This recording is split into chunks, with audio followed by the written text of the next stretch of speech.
Mark Harper, what caused the outage at the air traffic control system? Was it a blunder by French air traffic controllers? No, it was a technical issue with their flight planning system, which caused the system to trigger some safety features, which meant they went to the backup system, which meant that we were still getting planes in and out of Britain safely, which Yes. I think is the most important thing that they focus on.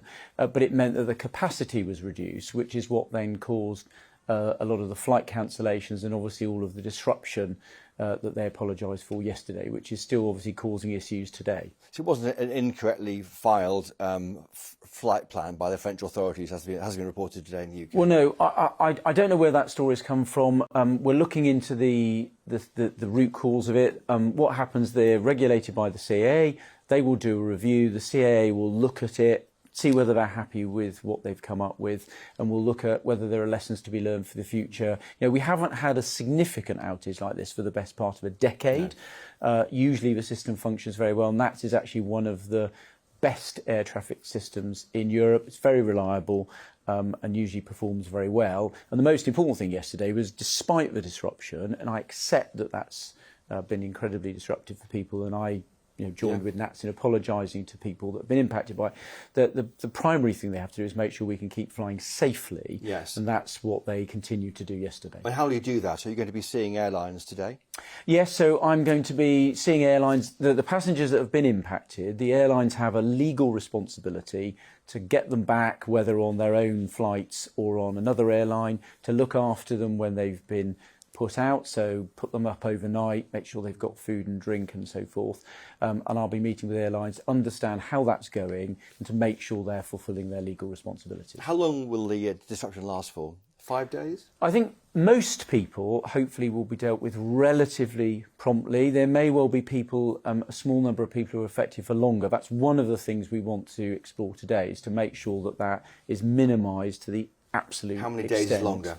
Well, I don't know. It's one of the things we want to talk today about, trying to get everyone back as quickly as possible. Yeah. So people due to fly yesterday, we obviously want to minimise the inconvenience for them as quickly as we can. I'll be talking to airlines about how we can do that as rapidly as possible and what they can do to free up extra capacity to get people back home. What kind of things would you do? Special flights? Charter flights? Well, potentially it's looking at how they can look at their own schedules, how they can consolidate things, free up aircraft to do that. So we want them to look at all of the options to basically get people home as quickly as possible. And Sadiq Khan was elected as London Mayor on a mandate to expand the zone to Greater London. Why can't he do it?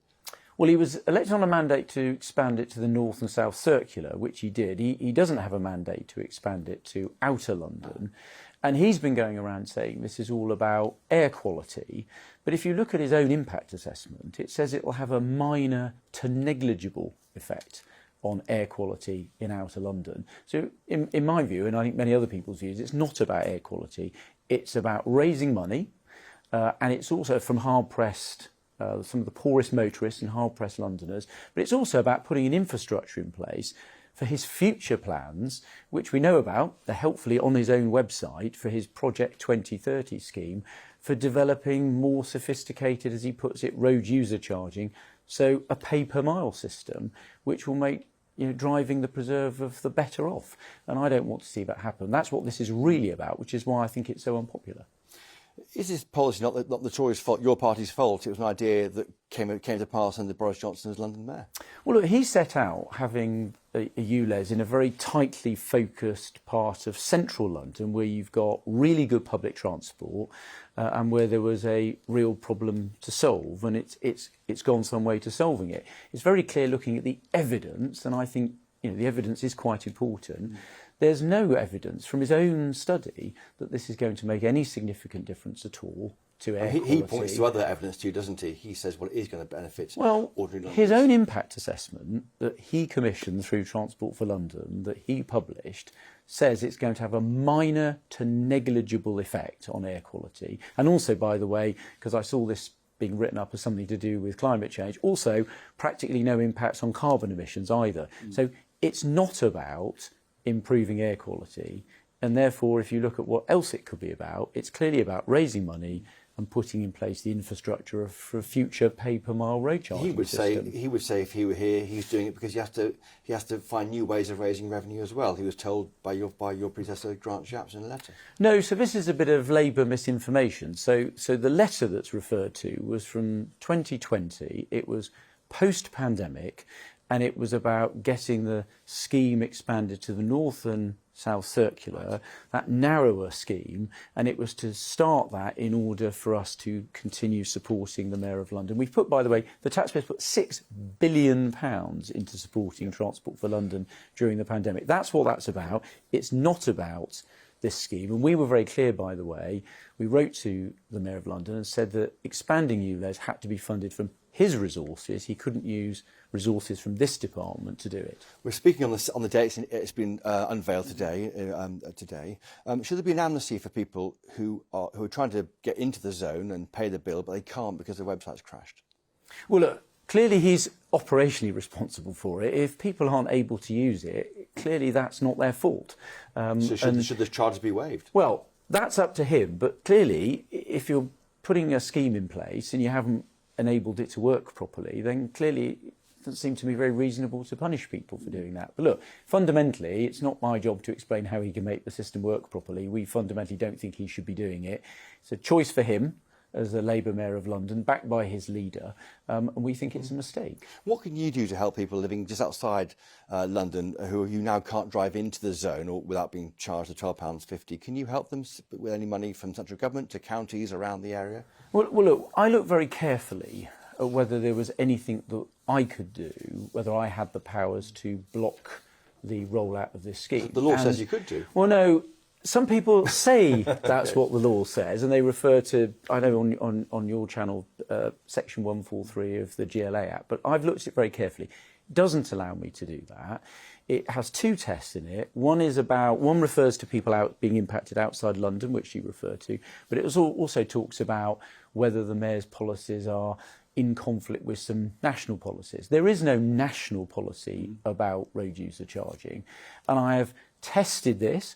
I've taken advice about it and really kicked the tyres to see whether there was anything we could do. How hard did you kick the tyres? Very hard. What did you do? I took advice from my own department. I took legal advice from the department, but I also took legal advice from outside the department. Excellent advice. Just to test it, to really kick the tyres, to see whether there was anything that we could do that would stand up and actually stop this coming into force. And by the way, stay not in force. There's no point doing gesture politics that end up not working and just costing the taxpayer money. I wanted to see if there was something effective. Yeah, your colleague Susan Hall, if she beats Sadiq Khan at the election next year, she was going to scrap it. Why not? You could have delayed it all happening until then.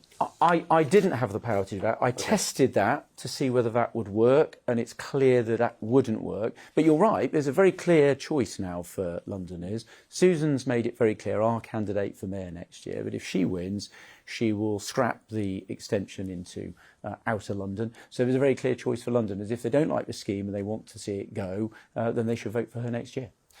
So, but funding for councils of people affected should be some grant money, perhaps from people who can't benefit from the vehicle scrappage scheme because they don't live in London themselves. Well, look, the mayor's. We've been very clear. The mayor's funding that scheme because he's going to raise the money from it. So there hasn't been any central government taxpayer money available for the scrappage scheme in London, and we're not in a position to be able to fund the scheme outside. Clearly, he's implemented the scheme. If there are issues for people outside London, as I know there are, it's for him to fund that, not to expect somebody else to pick up the cheque. From your point in central government, should the taxman go easy on van drivers and others who want to claim back the charge against their tax bills? Well, my understanding is this is an expense which those that are running a business can claim back against tax. I think there are some clear rules about that if they're using it exclusively for their business, and I hope that those rules are followed. I think taxman should do what they normally do, which is implement the rules in a fair and reasonable way. That will obviously help it a bit, but it doesn't defray most of the cost. And I know from talking to people in London, for those people running small businesses with vans that are not compliant, who don't have the money to go out and buy a new one, it's a real problem. And just going forward, if this is a success in terms of if it does cut pollution, according to Sadiq Khan's figures, would you allow these yellow zones in other cities, or would you legislate to ban them if you win power at the next election again for another term? Well, look, one of the things that we are doing, which is one difference in London, in other parts of the country, if mayors want to do these sorts of schemes, they've got to have the permission of the local councils. Which is a useful check and balance in the system. That isn't all of them in the area. Yes, and that isn't currently the position in London. And one of the things that's happening in a piece of legislation that's going through, the Levelling Up and Regeneration Bill, a backbench peer, Daniel Moylan's put down an amendment which the government is going to support, which would mean in the future schemes like this would have to be supported by local councils, or they wouldn't be able to run in those councils' areas. Now, I think that's a good step. You can't make it retrospective, it's going forward, but I think it'd be a useful protection against this plan to have more road user charging in London, which Sadiq Khan plans to do in the future. And when will that be law? So that bill is going through Parliament at the moment. The amendment was tabled last week, and the government said it's going to support it. So that bill will continue its progress when the Houses by come the back summer next week. year, or yeah, I don't know the exact timetable, but yes, it will be on the statute book next year, and then that will take effect. Well, Mark Harper, Chancellor Secretary, thank you for talking to GB News. Pleasure.